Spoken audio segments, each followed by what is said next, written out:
Good morning students. In this video we will learn about urban local self governing bodies. जैसे बच्चों अपन ने पिछले chapters में पढ़ा था कि गांव के अंदर ग्राम पंचायत होती है जो कि गांव की सारी व्यवस्था को देखती है। इस चैप्टर में अपन पढ़ेंगे कि शहरों के अंदर किस तरह से शहरों का मैनेजमेंट और एडमिनिस्ट्रेशन किया जाता है। अब शहर क्योंकि बड़े होते हैं, यहाँ पर लोगों की समस्याएं भी ज़्यादा कॉम्प्लेक्स होती है। लोकल अफेयर्स को देखना भी एक बहुत बड़ा टास्क होता है। लोगों की शिकायतें बहुत ज़्यादा होती है, जैसे कि एजुकेशन, इलेक्ट्रिसिटी, सैनिटेशन, इन सब को लेकर के। तो इन सब शिकायतों को दूर करने के लिए एक गवर्निंग बॉडी बनाई जाती है, that is known as the urban local self governing bodies. Local self governing bodies जब शहरों में बनाई जाती है तो शहरों को उनकी साइज़ के बिहाफ पर 3 अलग अलग हिस्सों में बांटा जाता है। बड़े शहर होते हैं जिनमें पॉपुलेशन 10 लाख से ज़्यादा होती है, यहाँ पर म्युनिसिपल कॉरपोरेशन बनाए जाते हैं। छोटे शहर जहाँ पर पॉपुलेशन 1 लाख से लेकर 1 मिलियन के बीच में होती है, वहाँ म्युनिसिपल काउंसिल या नगर पालिका को सेटअप किया जाता है।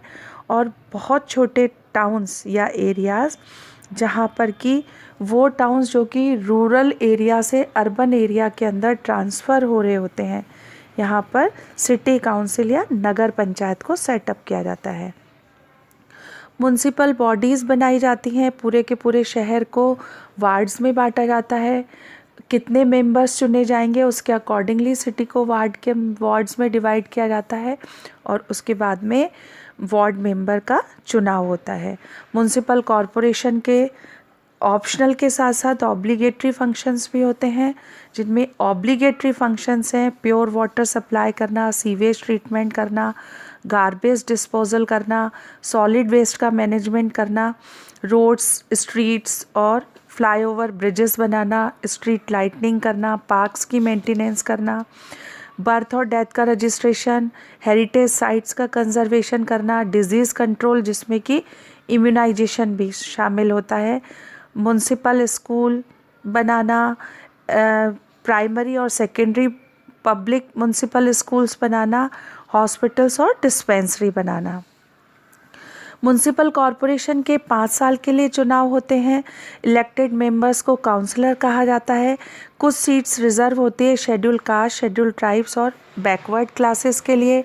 1/3 सीट्स रिजर्व होती है फीमेल्स के लिए।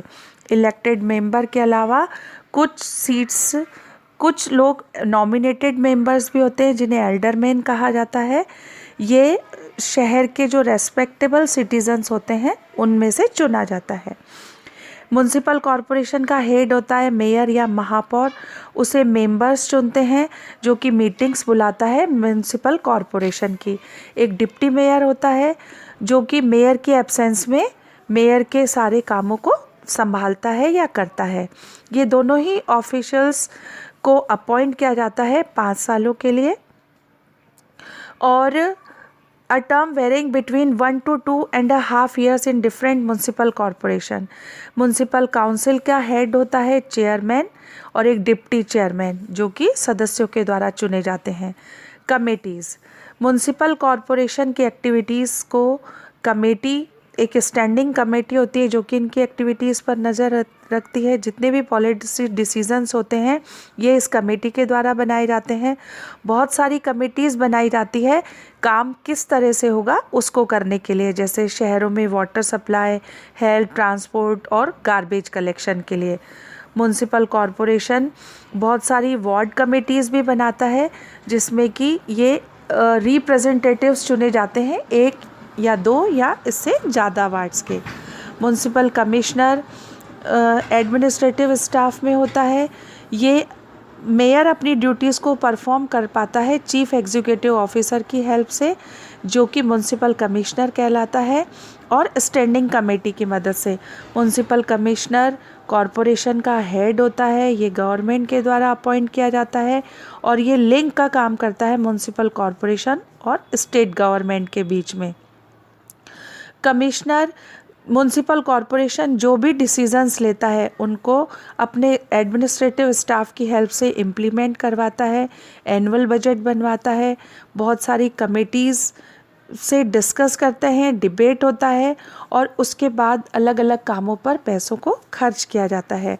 एडमिनिस्ट्रेटिव स्ट्रक्चर जो होता है म्युनिसिपल कॉरपोरेशन का, इसमें health, transport, civil works, education, water supply, ये सारे डिपार्टमेंट शामिल होते हैं। हर एक डिपार्टमेंट का एक ऑफिसर होता है जो कि जिस असिस्ट करता है कमिश्नर को उसके कामों में, जैसे कि chief engineer, chief medical officer, chief transport officer और एजुकेशन ऑफिसर। म्युनिसिपल कमिटीज़ की कॉरपोरेशन के सोर्सेज ऑफ इनकम क्या होते हैं?